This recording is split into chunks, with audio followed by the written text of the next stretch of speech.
abot doon. I'm just stating a fact that really kulang-kulang yung brain cells ng mga taong nagsasalita para sa administration. Nako, viral ho ngayon sa mundo ng social media. Itong video na to na kung saan sinagot ho nitong si VP Sara punto por punto yung mga tagapagsalita ng administrasyon na kung saan walang humpay ho siyang binabanatan. Pero bago ho yan mga kababayan, gusto ko ho munang magpasalamat ha. Hindi ho talaga natin inaasahan na aabot tayo sa 900,000 subscriber. Itong palakpakan ho na to para ho sa lahat ng subscriber ho natin ito. Maraming salamat ho mga kababayan. Hindi ho talaga natin inaasahan na aabot ho tayo dito sa milestone na to, ika nga. Road to 1 million na ho tayo. 99,000 subscriber. Palakpakan. Ano ka lang daw, parang yung 99 subscriber, parang ano lang parang ganito kaliit lang, no? Pero marami pa ho yung mga kababayan. Again, dito naman ho sa PH Update, lagi ho natin nananayan. No rush. Hindi ho natin rinarush. Kung saan ho tayo dadalhin, kung hanggang saan ho tayo aabot, malaki na ho ang pasasalamat natin doon. At kung umabot ho tayo doon sa 1 million subscriber, sobrang matutuwa ho tayo. Talagang maraming salamat ho sa pagtitiwala. Kasi ano ho yan yung algorithm ho kasi kahit na marami kang subscriber, no, hindi naman forever nanonood sa iyo yan Kaya yung mga nag-i-stick dito sa PH Update at nagpapabalik-balik, pagkising nila ng umaga, pagtanghali, pag meron tayong upload, lagi silang nakasubaybay. Maraming salamat ho. Palakpakan para sa mga kasama natin dito sa PH Update. Maraming salamat po. Maraming salamat. Ayun na nga, bago ho tayo dumako dyan sa ano na yan, itong si Vice President Sara Duterte, gusto ho muna natin pasadahan na mabilisan yung mga nagpakulay sa mga nakalipas na video natin kasi mahirap na baka matambakan na naman ho tayo, no? Una sa lahat, dito kay Ma'am Lovelyn Shibukawa. Ma'am Lovelyn, maraming salamat po ha. Maraming salamat. Mega love shoutout sa'yo. Ano sabi niya? Demonyo ka, boying. Matagal na, madam. Matagal. Yun lang nakita ko Yung banat lang niya na yun Yung kay Boying Remulla. Mabuhay ho kayo, madam. Ma'am Lovelyn, ingat ho kayo dyan sa Japan. Maraming salamat ho. Mega love shoutout din ho dito kay Roque Cagong. Maraming salamat, Roque Cagong. Mega love shoutout mo. Salamat dyan sa AED na yan. Maraming salamat. At mega love shoutout din ho dito kay John Sen. Maraming salamat. Salamat dito sa $10. Happy 900K PH Update. Road to 1 million subscriber. Mabuhay. Maraming salamat. At dahil ho yan sa inyo, hindi ho dahil sa akin, no? Marami naman ho kayong pwedeng panoorin dyan. Marami ho kayong, pero pinili nyo pa rin dito sa PH Update. Maraming salamat ho. Mabuhay ho kayo. Eto mga kababayan, bago tayo dumako dito kay Vice President Sara Duterte, medyo naalibadbaran lang ho tayo dito sa balita na to. No? Eto mga kababayan, base ho dito sa report ng News 5, pagprotekta ng mga testigo versus Duterte, may basbas ni PBBM. Diba? Ano ho sila yung tipong mga hipokrito. Diba? Ang hilig ho nilang magpanggap. Noong una sinabi nila, walang jurisdiction. Kung walang jurisdiction, bakit kailangan nyong protektahan yung mga testigo? Di ko sinasabi dito na wag nyong protektahan o kung ano paman. Kung merong testigo, ba't hindi nyo kasuhan si dating Pangulong Rodrigo Duterte dito sa Pilipinas? Bakit kailangan pang bitbitin yung mga testigo na yan sa ICC? Nakuha nyo ba mga kababayan? Kung meron palang testigo, at pinuprotektahan na yan ng, syempre, DOJ yan. Di ba? Siguro binulungan na naman itong si Boying Remulla. Inurasyonan na naman ni Boying Remulla itong si Marcos Jr. Sir, kailangan natin protektahan yan. Baka makauwi dito si Digong, di ba? Yun nang imagine, meron palang mga testigo, bakit hindi nyo pailan ng kaso dito sa Pilipinas? Ganon na ba ka-inutil ang ating justice system dito sa Pilipinas? Pakinggan natin itong balita. At sigurado ako, hindi nyo rin magugustuhan ito. Si Pangulong Bongbong Marcos ang pagprotekta sa mga testigo laban. May basbas ni Pangulong Bongbong Marcos ang pagprotekta sa mga testigo laban kay dating Pangulong Rodrigo Duterte. Sabi pa ng Malacanang, hindi man direkta, nakikipagtulungan na ang ating pamahalaan sa ICC. At live mula sa TV5 Media Center, nangunguna sa balita si News 5 Palace Correspondent Marcel Halili. Marcel, Kung sa tingin nyo ho, maliit na bagay, malaking bagay ho yan mga kababayan. Kasi rin lang ng Pilipinas, ang pinaglalaroan nila dito sa issue na to. Pagka walang jurisdiction, walang jurisdiction. Hindi pwede makipagtulungan.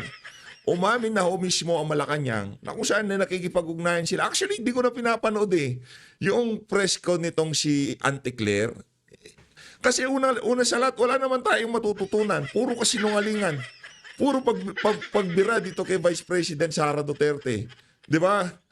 Maya't maya, pag umpisa ng tanungan nila dyan sa Malacanang Press Corps, hanggang sa dulo, wala ho silang ibang paksa kung hindi ito si Bibi Sara.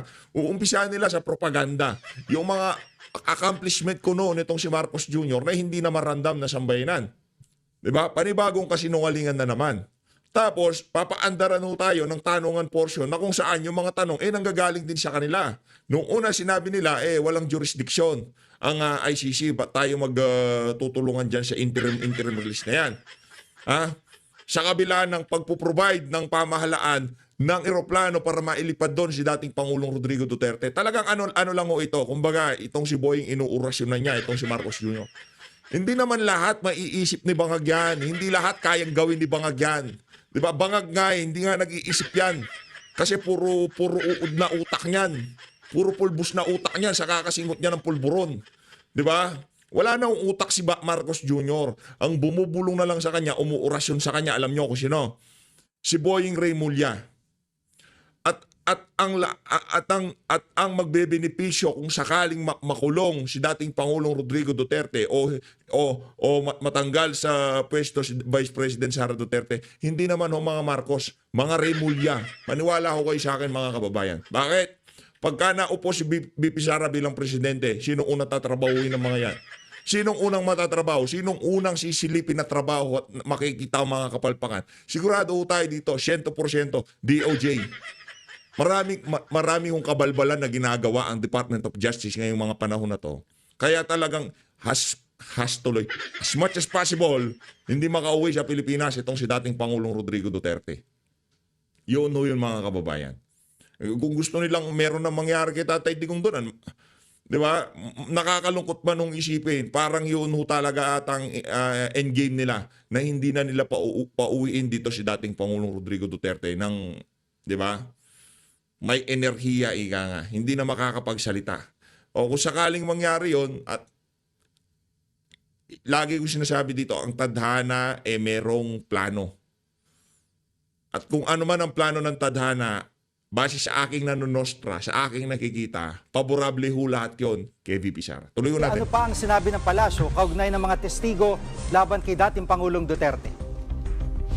Gigi, malinaw yung sinasabi ng palasyo, kapwa Pilipino ang mga tatayong testigo tungkol dito sa EJK issue o yung kaso na isinampa laban kay dating Pangulong Rodrigo Duterte. At kapag kapwa Walang Pilipino, yakayo. kailangan daw itong tulungan. Ang sinasabi ni Palace Press Officer Undersecretary Claire Castro, ang sinasabi naman daw ng Commission on Human Rights ay katulad din ng stand ngayon ng gobyerno na kahit na ano pang circumstance nitong testigong ito, mapa-abroad man, mapa dito sa Pilipinas, kailangan silang bigyan ng proteksyon. At ito rin naman daw ang gustong mangyari ng Pangulong Bongbong Marcos, ang masiguro na mabigyan ng hustisya ang sino man na dapat makatanggap ng hustisya. Although sinasabi nga niya na hindi naman direktang nakikipagtulungan ang Malacanang sa International Criminal Court, kahit pa binibigyan o bibigyan ng proteksyon ng Department of Justice ang mga testigong ito. Narito ang pahayag ni Undersecretary Claire Castro.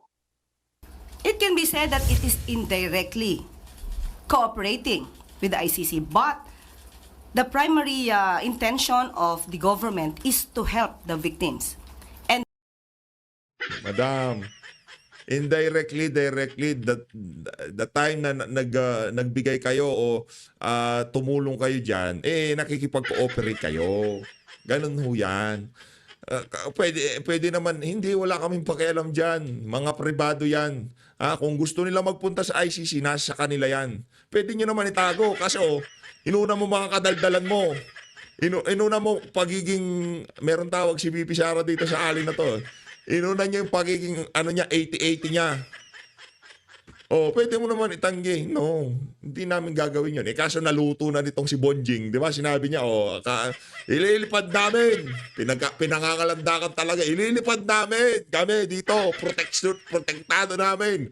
Yung 2 hanggang sa 3 testigo laban kay Digong sa ICC. Ililipad namin sila. Anak ng toko ngayon. Ito, na-corner itong si 80-80. 80-80 yan. Kung merong 50-50, ito matindi ko itong mga kababayan. 80-80 to.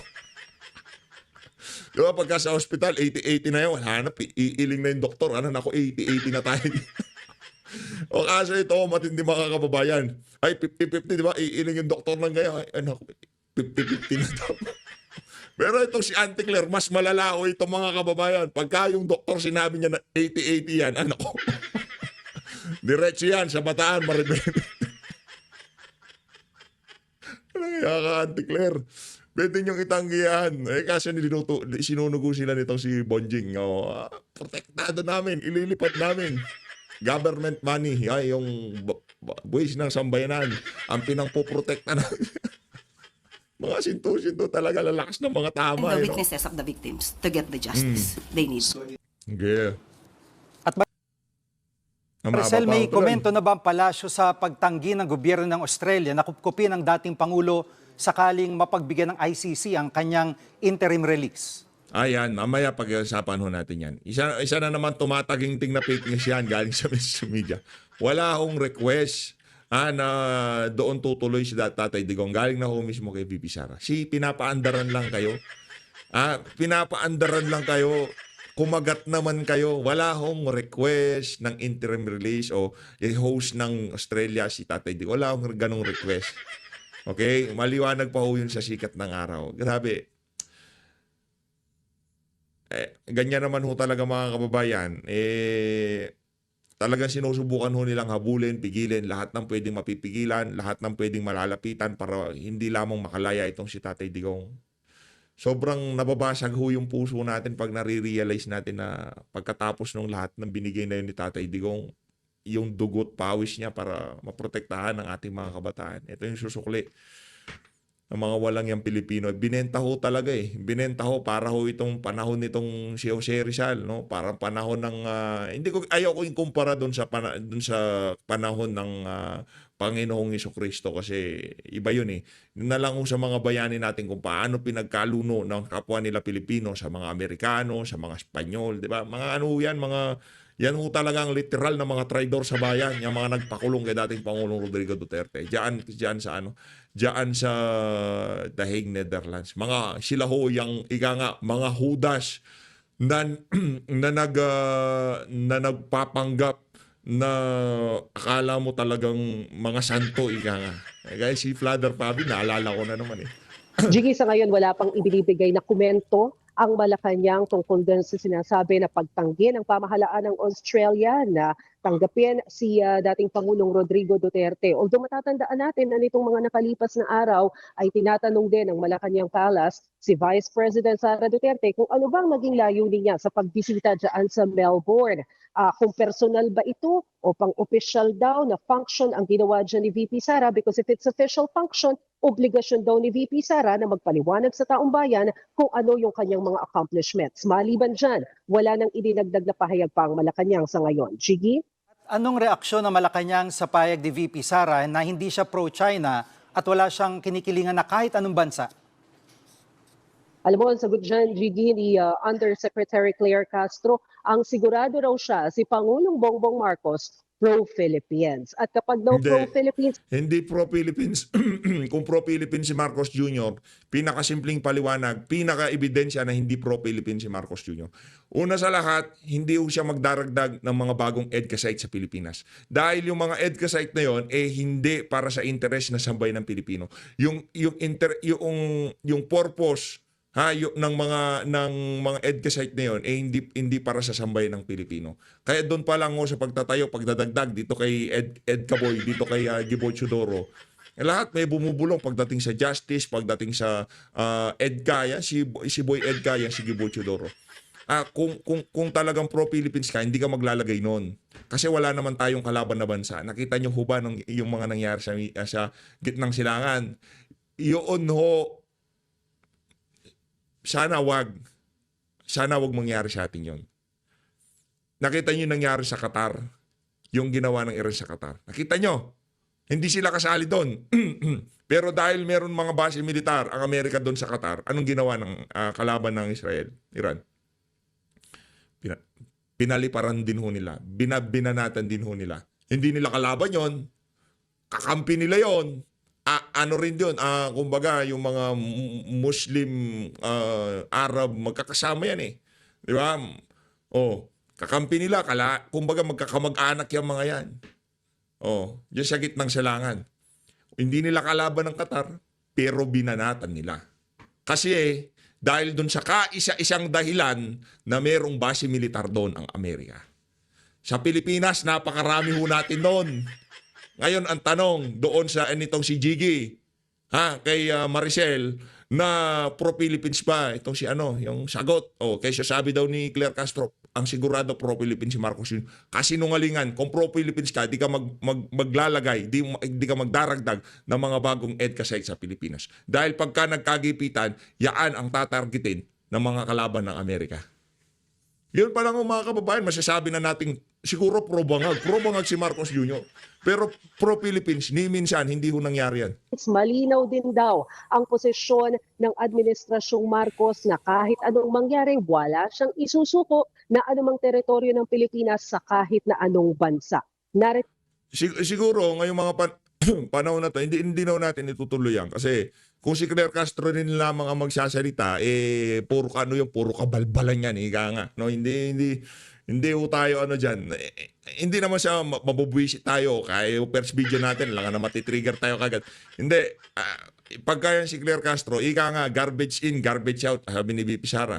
Meron nung bagong pangalan si Claire Castro ngayong mga panahon na to kay BP. Mamaya natin yan.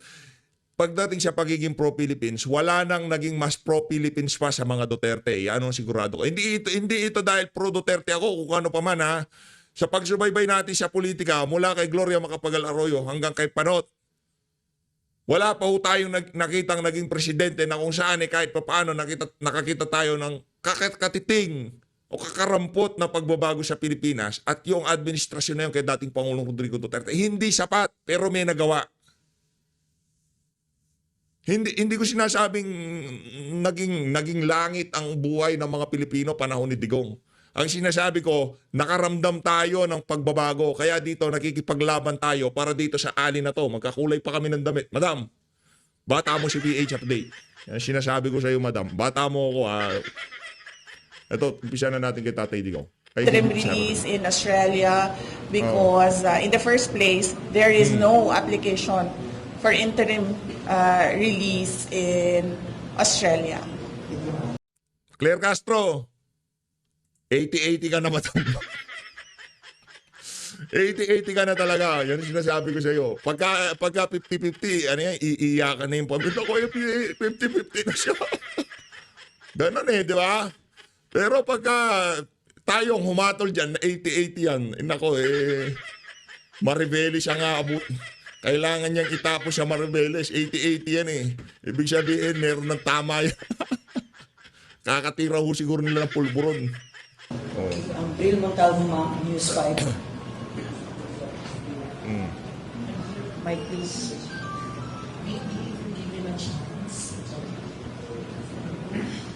Grabe, ang ganda ni BP, no? Ito talaga si BP, sobrang ganda. Palakpakan, nakikita ko lang tong si BP. Kunyari, pag nakita ko si Claire Castro, yung parang nagiging makulimlim ang buhay ko, yung tipong, pag nakita mo sa balita, kaaga-aga makikita mo yung mukha ni Claire Castro, parang ang dilim. Yan silang bangag, yan sila.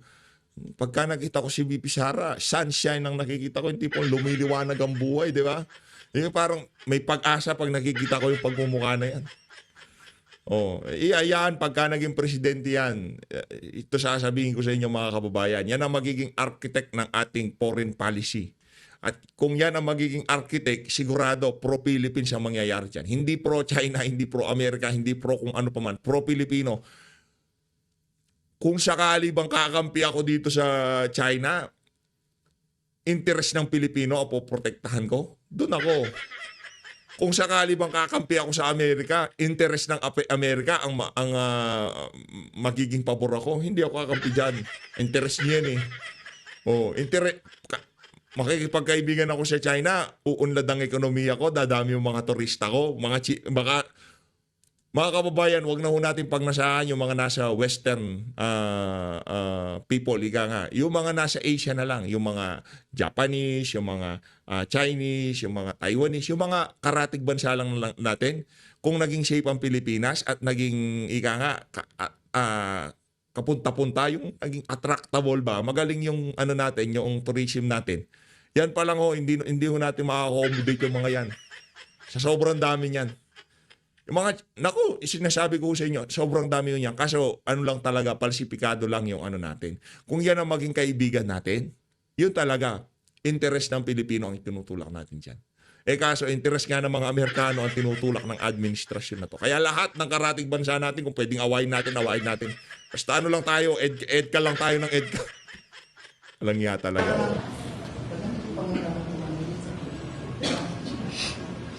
VP, yung statement mo na ayaw mong titigin mo, bobo na ang nasa administration.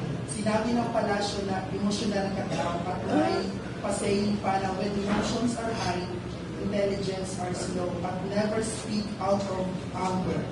No, I'm not angry. I'm just stating a matter of fact. Yan. Hindi ako Ganda ni Vicky. emotional. Nakita niyo naman ako kung paano ako maging emotional. Hindi pa ako umaat. Pag naging emotional si VP Sara, alam niyo naman ginagawa niya. Nag-hire na ako ng ganito. Yun ang emotional na Sara Duterte. Pero hanggang di tayo maabot doon, hindi pa siya emotional. Kayo naman taga-palasyo. Madam, ginagaslight ka lang. Wag. Abot doon. I'm just stating a fact that really kulang-kulang yung brain cells ng mga taong nagsasalita para sa administration. Diba sabi ko na sa inyo, 80-80 ang mga yan. Oh, kulang-kulang mga brain cells ng mga yan. Galing na mismo kay VP eh. O, pag naging presidente yan, tulungan natin sila, VP. Pagawa tayo ng bahay na maraming doktor. Yung doktor sa utak. Yun, mga psychology ba yun? Pasok natin lahat sila doon, tapos lagyan natin ng kulay puti na damit. Yung mahaba yung manggas, tapos itatali natin sa bewang nila. Nakaganyan sila. Kasi baka mga gat pati bibig lagyan natin ng tali. Rehabilitation center para sa mga 80-80 pag nanalo si VP. Number 1 yan. Follow-up, VP. Diversionary tactics mo lang ang statement mo na ikaw ang front-runner sa 2028 election at gusto kang pabagsakin ng administration. Oh, of course not. So, let's just say na diversionary tactic ko yung yung presidential elections for 2028. Hypothetically, ganun yon. So, lumipat tayo sa ibang rason kung bakit nila ako atakihin. What they are doing is what is called political scapegoating. Kapag walang nangyayari sa administrasyon mo at walang ginagawa yung principal o yung presidente, ang gagawin nila is magtuturo ng ibang tao. Kapag merong question sa kawalan ng ginagawa ng administrasyon, ang gagawin nila ay magtuturo sa ibang tao para nawawala yung tanong at para nagugulo ang mga tao. That is a classic political scapegoating. Example of which is noong lumabas yung tanong sa blanco sa national budget natin. Mainit na ang tanong, bakit may blanks sa national budget? We are operating on an unconstitutional budget. Anong nangyari? Nagkaroon ng extraordinary rendition kay dating Pangulong Rodrigo Duterte. Idagdag na natin doon ang personal scandal ng member ng First Family doon sa United States of America. Anong nangyari? 3 days after, merong nangyari na extraordinary rendition o pagkuha kay dating Pangulong, sa pilitang pagkuha kay dating Pangulong Rodrigo Duterte dito sa ating bayan at dinala siya sa the Netherlands. Noong sumabog ang People's Initiative, yung kagustuhan nila na i-amenda ang konstitusyon para mapahaba yung kanilang mga termino at para burahin ang opisina ng Vice President at lumipat tayo sa parliamentary form of government kung saan Prime Minister lang ang ini-elect at hindi siya by popular vote, by members of parliament only. Anong ginawa nila? Nag-file sila ng impeachment dahil mainit na yung mga tao. Doon nagsimula yung we are not for sale. So that is political scapegoating. Yung wala kang ginagawa, so magtuturo ka na lang ng ibang tao para makalimutan yung kawalan ng proyekto, kawalan ng programa, kawalan ng kaayusan sa ating bansa. So, assuming hindi totoo yung sa presidential election sa 2028, klaro naman sa timeline kung paano Di na ko tayo sa segue, dire-diretso nyo na lang kung pakinggan yung mga sasabihin nito. nila ginagawa yung pag-atake ng kanilang political opponents para makalimutan ang kanilang mga kabalbalan. Kanilang mga kabalbalan. Ayos yung mga selection of force mo, Bibi Sara, gusto ko yan. Mga kabalbalan. Galing. Sinabi ng Malacanang I like it a lot. Kung totoo daw ng official business ang mga biyahe mo sa ibang bansa, obligasyon mo daw na magpaliwanag sa bayan kung ano yung naging accomplishment mo dito at kung sino yung nakasama mo sa biyahe at sino-sino rin ang gumastos sa biyahe. Opo, yan yung example ko sa inyo na bobo talaga. 'Di ba? Hindi nga official business yung kasi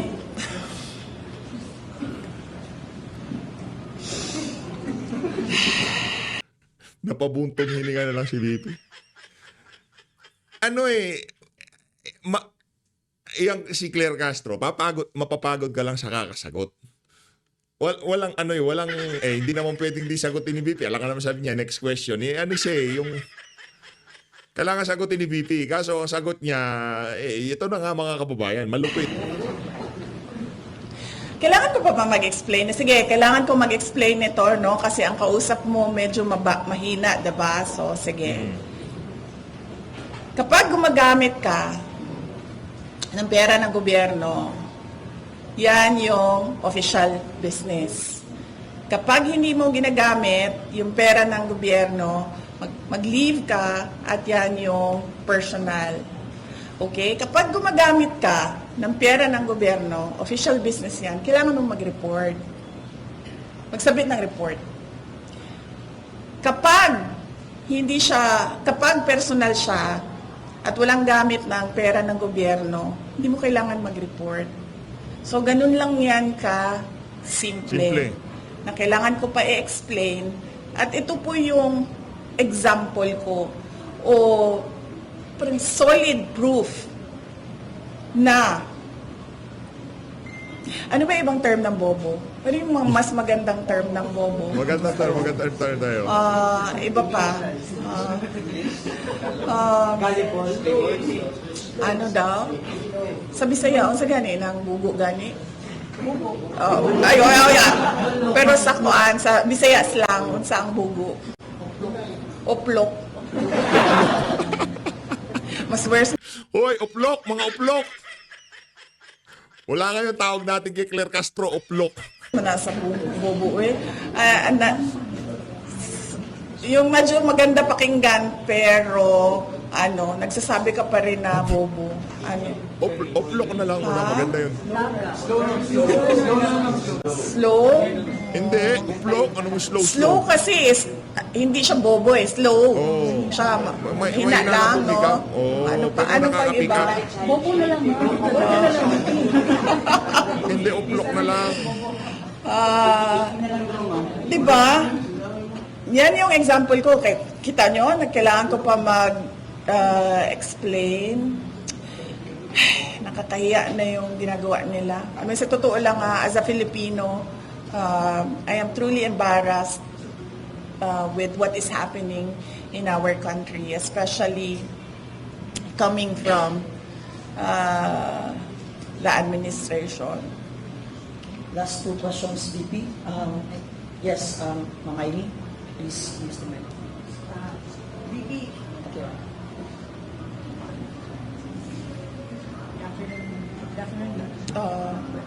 Hello. Good afternoon, VP. The last election, it was, I think, Sabo, Sara and Bongbong. Ngayon may lumalabas na Sabo. That's Sara and Bongbong. May possibility to talaga, and you top the latest survey as you the contender of the presidential race, and also Senator Bongo as your vice or running mate. Is this possible? And what's Aga your naman yan. confidence? Well, sinabi ko kanina, no, may nagtanong din niyan kanina, galing kami sa Igacos. Masyado pa kasing malayo yung 2028 Correct. para natin Totoo yan. basihan yung surveys. Ang pinakamaganda kasi na survey na basihan is yung kung pag nakikita mo na kung sino yung mga official candidates ng certain position. Yun yung pinakamaganda na tingnan na survey kasi kandidato na sila lahat. So maganda na yung spread ng numbers. So masyado siyang malayo for 2028 and hindi natin alam kung anong mangyayari bukas. In fact, by my experience, and we saw this as well with in 2016 with former President Rodrigo Duterte na very last minute yung decision niya. Yung sa akin naman was change of not really a change, no, but I ran for a different position. So antayin na lang siguro natin yung mga surveys kung saan nakikita na talaga natin kung sino yung mga kandidato for president. Thank you, Ma'am Aimee. VP, last question. Yes, sir. Sir, use the mic. VP, ano po yung masasabi natin sa ating current government na everybody is worried na po sa nangyayaring kaguluhan sa ibang bansa, especially may mga OFW po tayo sa Iraq at saka sa Iran. But still, they are thinking of politics pa rin po dito sa ating bansa. Nakakalungkot dahil as I said, ganyan, no? Scapegoating yung ginagawa. Delikado na yung buhay ng ating mga kababayan doon sa mga bansa na apektado ng kaguluhan sa Middle East. Pero somehow wala pa rin tayong nakikita na concrete plans and actions from the administration on how they will process the repatriation of those who want to come home, or how they will give protection to those who want to stay in the Middle East. Yan po yung Sana ngayong nagkaroon ng di ba nagkaroon na ng ceasefire. Sana ngayong ito i-capitalize ng pamahalaan itong opportunity na to para yun na talaga yung tipong ilipat na yung mga OFW natin. Kasi lang yan yung tipong temporary lang yan. Di ba tayo pagka Christmas sa mga makakaliwa, nagkakaroon din tayo ng ganyan. Pero after noon, doon sa kung gaano lang katagal yan, babalik na naman sila sa bakbakan. Kumbaga, replenish lang tong kabilang kampo, replenish lang sila ng mga arsenal nila.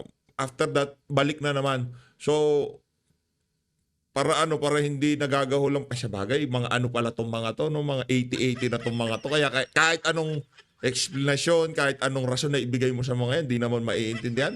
Wag na nating wag na natin subukan paliwanagan na gamitin tong pagkakataon para ma-repatriate na o mapauwi na yung mga gusto umuwi, yung mga gusto magstay, bigyan ng lugar doon sa doon sa bansa na yon, na kung sakali diyan namin kayo huhugutin. Anumang oras magpunta kayo diyan, hugutin namin kayo at lipad na kayo kagad.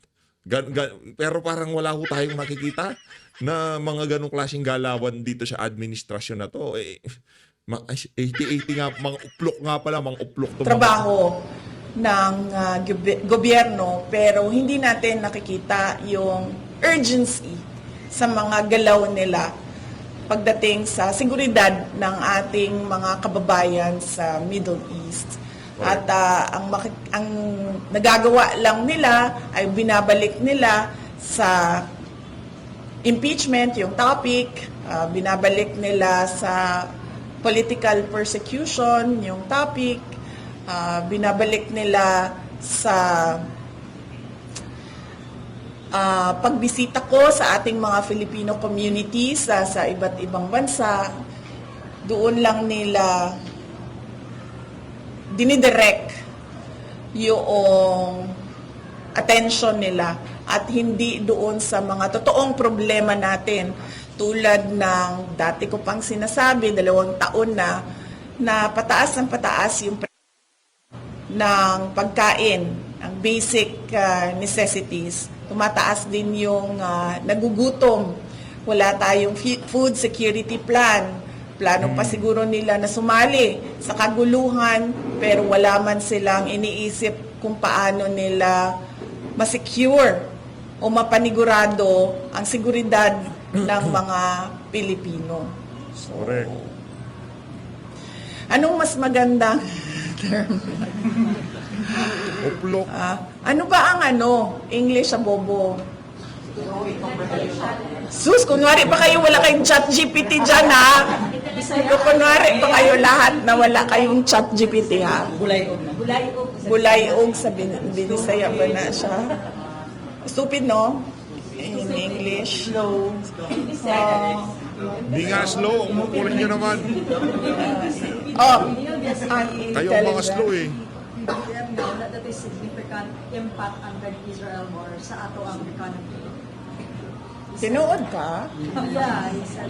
Kanus ana? Niya gisulti. Tinuod na niya gisulti niya. Ang ganda ng accent ng Bisaya, no? Ako, hindi ko alam, nasiseksihan ako sa accent ng Bisaya. Lalo na pagka nagsasalita si VP Sara. Hindi ko alam, ako lang ba, nasiseksihan ako. Pagka parang, yung Ilonggo kasi, malambing, masyadong malambing para sa akin. Pero yung Bisaya, kagaya sa, sa Davao, yung accent nila, parang ang sexing pakinggan. Di pong parang nalalambingan ako. Ang ganda, nagagandaan lang ako sa dialect ng mga Bisaya. Maganda yung dialect nila. Oh, yung iba naman inaano nila yan yung tipong ginagamit nilang pan-discriminate Bisaya. Pero kung pakinggan nyo yung accent nila, napakaganda ng accent nila. Sa totoo lang. Di ko alam kung ako lang nagagandahan o nagagandahan din kayo, mag-comment kayo sa baba. Ako nasiseksiyan ako lalo na kay VP Sara. Pagka bumibira siya ng pag nagsasalita siya, parang ang lambing, no? Ang lambing siguro sa bahay ni VP Sara. Yung rising daw ng affluent na bababa daw. Tinugog ka. Significant impact yung term niya sa economy ng Philippines, yung Israel-Iran war. Oh, wala daw impact. Wala masyadong impact. Yan, writer. Oh, yan.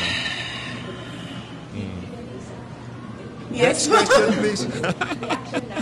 Justice Penulia said the Filipinos opted to pursue the war on drugs. So, ipa-take over lang nila sa ICC, especially those involved former president, na former president. Sorry ha, paklaro lang na ako. Unsa daw ang gibuhat sa justice? Unsa daw? Justice Secretary Mr. Regular said the Philippine government opted not to pursue the war on drug cases and let the ICC take over, especially those involving the former president. So is he saying as a justice secretary, anong word ng, wait lang, sagutin ko muna. So is he saying as a Justice Secretary that our courts are not competent to hear cases of crimes that were allegedly done inside Philippine territory. So sinasabi ba niya na yung mga huwes natin ay walang alam compared to sa huwes ng ICC? Anong ibang term? Ayoko yung stupid kasi masyado siyang, gusto ko yung maganda pakinggan. Yan. Pero bobo, intellectually challenged. Yan, Intellectually sa ganda yan, challenged. no? Yeah, sige. Okay, masasyal! Yan ang gusto natin. Intellectually challenged. Ang move na sasabihin mo na hindi ka na lang as Justice Secretary na hindi ka na lang mag-iimbestiga o magpurso ng kaso at ibibigay mo na lang yun sa isang foreign jurisdiction. Nakaka-insulto yun as a Filipino. Nakaka-insulto. Lalong-lalo na sa mga huwes natin, sa judges natin. Nakaka-insulto siya. Hindi, alam mo kasi nila, baka bigla ma-absuelto dito sa Pilipinas si Tatay Digong. Magagaling yung mga abogado ni Tatay Digong dito. Ma-absuelto siya sa Pilipinas, tapos binabanatan siya sa Netherlands. Mas solidify yung angulo na talagang pamumulitika lamang yan kung sakaling kasuhan pa ni Boying dito yan. O, di ba? So guys, maraming salamat to. Dito na ho natatapusin ang ating reaction video. Naka 40 minutes na naman ho ako sa mga araw nyo. Maraming salamat, no? Talagang siya ho ako sa mga napili nyong makasama ngayong araw na to. Maraming salamat to. Again, sa 900,000 na kataong sumuporta at patuloy na sumusuporta sa atin dito sa PH Update. Itong palakpakan ho na to para sa inyo to. Maraming salamat to mga kababayan. Mabuhay ho kayo. Mahalin natin ang Pilipinas.